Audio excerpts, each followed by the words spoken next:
வணக்கம். அன்பார்ந்த துவாரகா டிவி நேயர்களுக்கு உங்கள் ஜோதிடர் ஜெயம்எஸ் சந்திரமௌலியின் பதிவு. ரிஷப லக்னத்திற்கு இந்த பதிவை பார்க்க இருக்கிறோம். ராகுவனுடைய சுயசார பலனை பற்றி தான் இந்த பதிவில் பார்க்க இருக்கும். ராகுவனுடைய நட்சத்திரங்கள் 3 இடத்துல இருக்கு. நம்முடைய ரிஷப லக்னத்திற்கு 2ஆம் இடமான மிதுன ராசியில திருவாதிரை நட்சத்திரமாக ராகு இருக்கிறார். 6ஆம் இடமான துலாம் ராசியில சுவாதி நட்சத்திரமாக ராகு இருக்கிறார். 10ஆம் இடமான கும்ப ராசியில சதயம் நட்சத்திரமாக ராகு இருக்கிறார். அதுல இப்போ கோச்சாரத்துல ராகு சதய நட்சத்திரத்துல டிசம்பர் 2ல இருந்து போயிட்டு இருக்கார். இந்த ராகுவானவர் ஜூன் மாதம் 30ஆம் தேதி வரைக்கும் அந்த சொந்த நட்சத்திரத்தில் இருக்க போறார். இந்த நாட்களுக்கு மட்டும் ராகுனுடைய ஸ்பெஷலான பலன்கள் என்னவா இருக்கும் அப்படின்னு தான் பார்க்க போறோம். ஏன்னா ஒரு கிரகம் தன்னுடைய சொந்த நட்சத்திரத்தில் இருந்தால் அதனுடைய பலம் அதிகம். அது தன்னுடைய ஆதிபத்திய வீட்டின் பலனை செய்யும் அப்படின்றது அஸ்ட்ராலஜியில ஒரு சூட்சுமமான விதி. இது பாஸ்கர அஸ்ட்ராலஜி சூத்திரம். அதே மாதிரி இப்ப ராகு தன்னுடைய சொந்த நட்சத்திரத்துல 10ஆம் இடத்தை பலமாக செய்கிறார் என்றாலும் கூட இப்ப அந்த ராகுனுடைய தன்மை அந்த மகர ராசியையும் சேர்த்து இயக்கும். தனக்கு 12ஆம் வீடு சனி வீடாக இருக்கின்றபடியினால் அந்த 12ஆம் பாவத்தையும் சேர்த்து இயக்கும். இது நம்ம நல்லா புரிஞ்சுக்கணும். இப்ப நீங்க ஓன் ப்ரொடக்ஷன் பண்றீங்க, சொந்தமா ட்ரேடிங் பண்றீங்க, பிரம்மாண்டமா தொழில் நடத்துறீங்க. உங்களுக்கு இப்ப ராகு திசையே நடந்துகிட்டு இருக்கு, எனக்கு சிறப்பா இருக்குங்க. நான் என்னுடைய ரிஷப லக்னத்துக்கு 10ஆம் வீடான சதய நட்சத்திரத்துல கும்பராசியில தான் ராகு இருக்காரு, திசை நடத்துறாரு அப்படின்னா இப்ப நல்லா தான் போய்கிட்டு இருக்கும். ராகு திசை உங்களுக்கு நல்லதை தான் பண்ணும். ஆனால் அதே நேரத்தில் இந்த காலகட்டம் இந்த ஜூன் 30ஆம் தேதி வரைக்கும் என்ன பண்ணும் அப்படின்னா ப்ரொடக்ஷன் சேல்ஸ் இதை கொஞ்சம் ஹோல்டு பண்ணும். அதுக்கு எதிர்வினையாற்றும், அதுக்கு பக்க விளைவாக செயல்படும். உற்பத்தி சார்ந்த தொழில்கள் அல்லது உற்பத்தி சார்ந்த துறை நாம் இருக்கிறோம், வேலை செய்கிறோம், பொறுப்பை வைக்கிறோம் அப்படின்னா இப்போ ஒரு மேனேஜர் கேட்டரில் இருக்கும், இன்சார்ஜாக இருக்கும். திடீர்னு அந்த பொறுப்புல இருந்து நம்மளை விடுவிச்சா எப்படி இருக்கும்? அந்த மாதிரி நம்முடைய ஆதிக்க பலத்தை, நம்முடைய அதிகார பலத்தை, ஓனர்ஷிப், அதே மாதிரி பதவி அப்படின்ற விஷயத்திற்கு கொஞ்சம் டிஸ்டர்ப் பண்ணக்கூடிய அமைப்பு இந்த ஜூன் 30 வரைக்கும் இருக்குங்கிறத புரிஞ்சுக்கோங்க. இது யாருக்கெல்லாம் செயல்படும் என்றால் உங்க ஜாதகப்படி உங்களுக்கு ராகுனுடைய திசாபுத்தி அந்தரம் நடக்கும்போது இது செயல்படும். என்னுடைய பதிவுகள் எல்லாமே கோச்சார பலன், பெயர்ச்சி பலன் எது செஞ்சாலுமே உங்க ஜாதகத்தினுடைய திசாபலனை திசாபுத்தி பலன் ரீதியாகத்தான் பலன் தரும் என்றுதான் குறிப்பிட சொல்லுவேன்.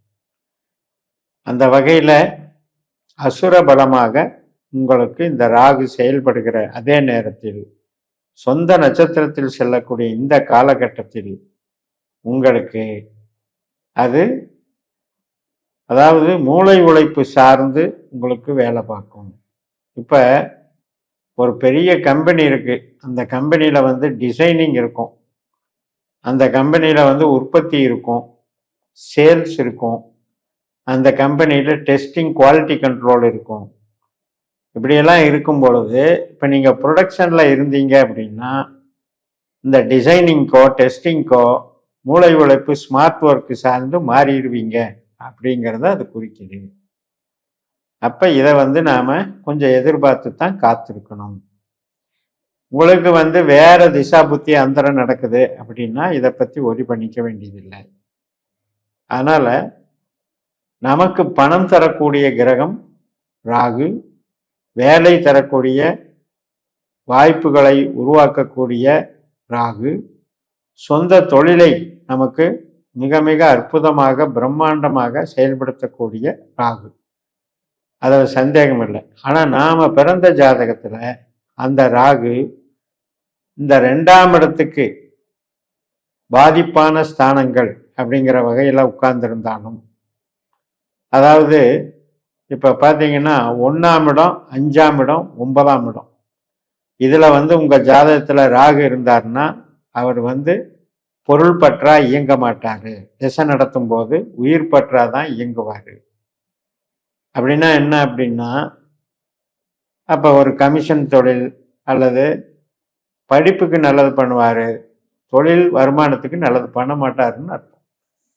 ஒருவேளை உங்கள் ஜாதகத்தில் ராகு நட்சத்திரமான திருவாதிரையிலையோ சுவாதியிலையோ சதயத்திலேயோ இருந்துச்சு அப்படின்னா தொழில் பலமாக இந்த ராகு திசையில் வேலை செய்யும், அற்புதமாக வேலை செய்யும், பணம் சம்பாதிக்கக்கூடிய அமைப்பை அற்புதமாக கொடுக்கும். அதில் சந்தேகம் இல்லை. ஆனாலும் கூட அப்படிப்பட்டவர்களுக்கும் கூட இந்த காலகட்டத்தில் ஜூன் 30 வரைக்கும்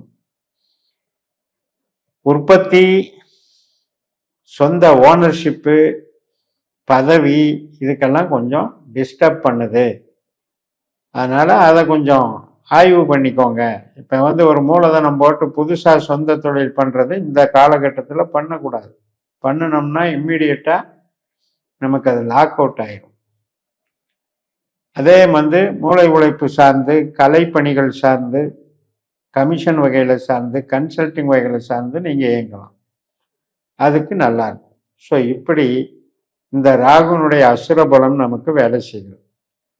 இப்போ இது போக இந்த காலகட்டத்தில் இடையில நிறைய கிரகங்கள் அப்படியே கும்பத்துக்கு பாஸ் ஆகும்.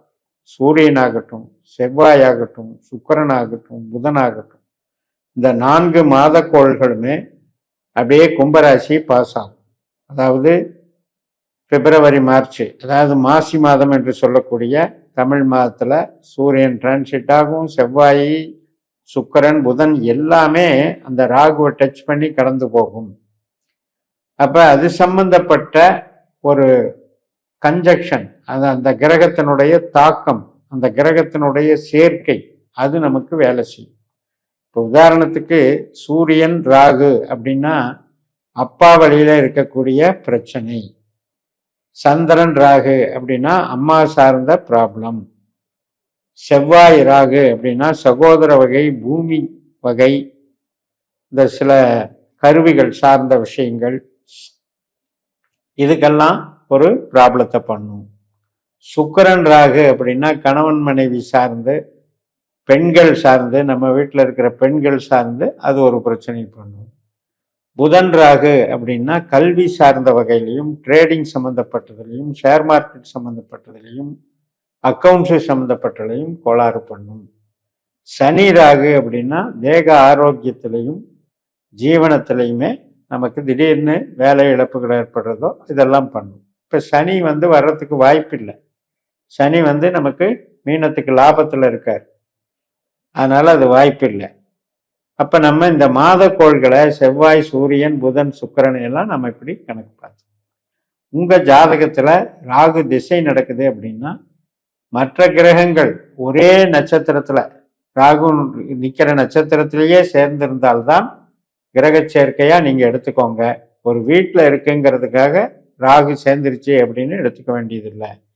ஸோ இந்த ராகுவை பொறுத்த வரைக்கும் பணவரவுக்கும், வேலைக்கும், பதவிக்கும் இந்த ஜூன் 30ஆம் தேதி வரைக்கும் சிறிது இடைவேளை விடுகிறது என்பதை சொல்லி நிறைவு செய்கிறேன். இந்த சேனலை சப்ஸ்கிரைப் பண்ணி ஷேர் பண்ணுங்கள். உங்கள் தனிப்பட்ட ஜாதக பலாபலன்களை என்னுடைய வாட்ஸ்அப் நம்பரில் தொடர்பு கொண்டு பலன் பெறுங்கள். உங்களிடமிருந்து விடை பெறுகிறேன். உங்கள் ஜெயம் எஸ். நன்றி, வணக்கம்.